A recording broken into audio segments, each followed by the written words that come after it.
Friends, welcome to my channel.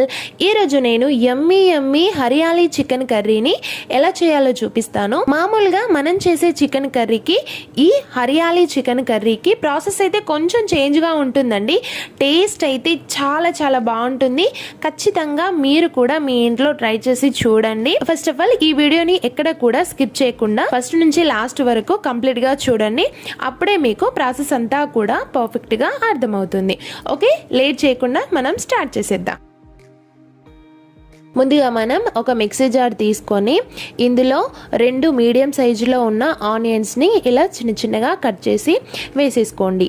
ఇలా paste చేయడమే కాకుండా మీరు ఇంకొంచెం చిన్నగా తరిగి కూడా పోపులో వేసేసుకోవచ్చు. కానీ ఈ కర్రీకి ఇలా పేస్ట్ చేయడం వల్ల టేస్ట్ అనేది చాలా బాగుంటుంది. తర్వాత ఇందులో 1 స్టార్ అనీసా, 4 యాలకులు, 5 లవంగాలు, 1 హాఫ్ స్పూన్ వరకు మిరియాలు, 1 స్మాల్ పీస్ దాల్చిన చెక్క. ఇప్పుడు వీటన్నిటిని కూడా వేసేసుకొని ఫైన్గా మిక్సీ చేసేసుకోండి.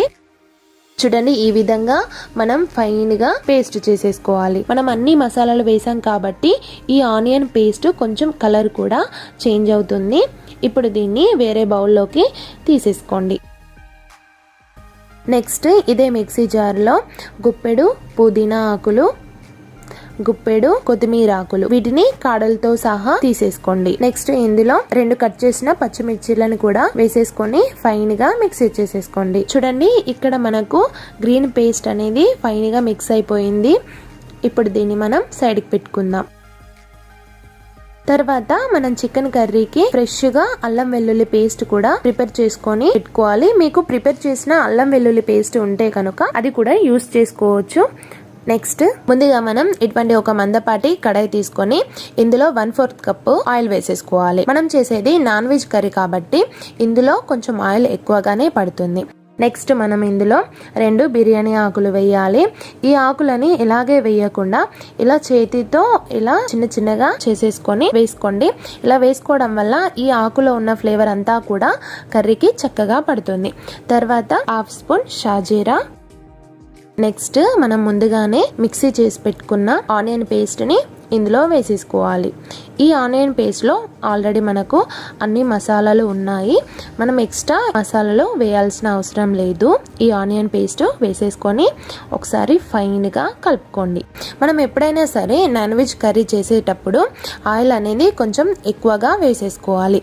ఇలా ఆయిల్ అనేది ఎక్కువ వేసుకోవడం వల్ల మన కర్రీస్లకు మంచి టేస్ట్ అనేది వస్తుంది. తర్వాత ఈ ఆనియన్ పేస్ట్ అనేది పచ్చి వాసన పోయేంత వరకు ఫైన్గా కలుపుకోవాలి. తర్వాత ఇందులో 2 స్పూన్స్ అల్లం వెల్లుల్లి పేస్ట్ కూడా మనం ముందుగానే మిక్సీ చేసి పెట్టుకున్నాం కదా. ఇప్పుడు ఈ అల్లం వెల్లుల్లి పేస్ట్ని పచ్చివాసన పోయేంత వరకు ఫైన్గా కలుపుకోవాలి.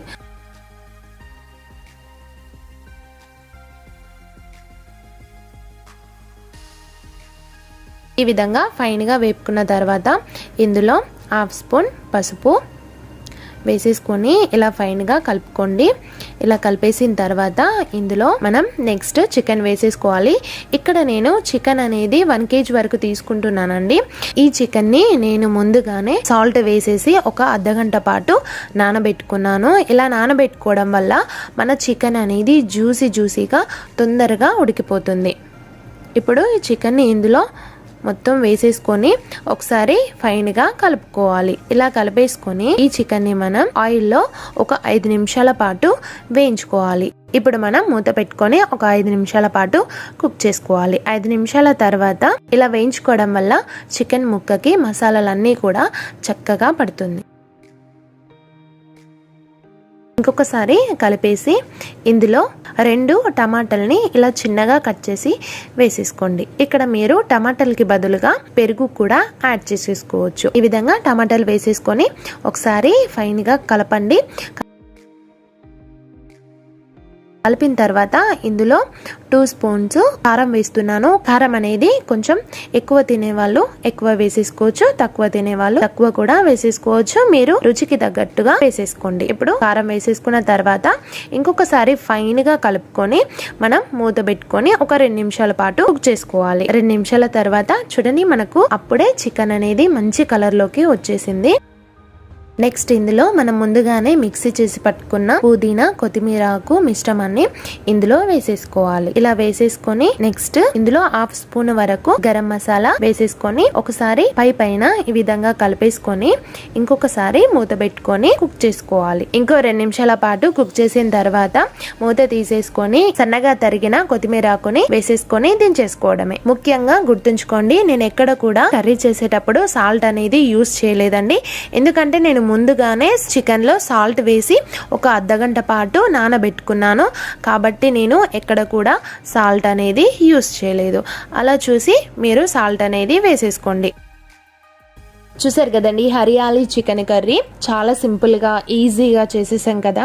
చాలా టేస్టీగా ఉంటుందండి. మీరు కూడా ఖచ్చితంగా ట్రై చేసి చూడండి.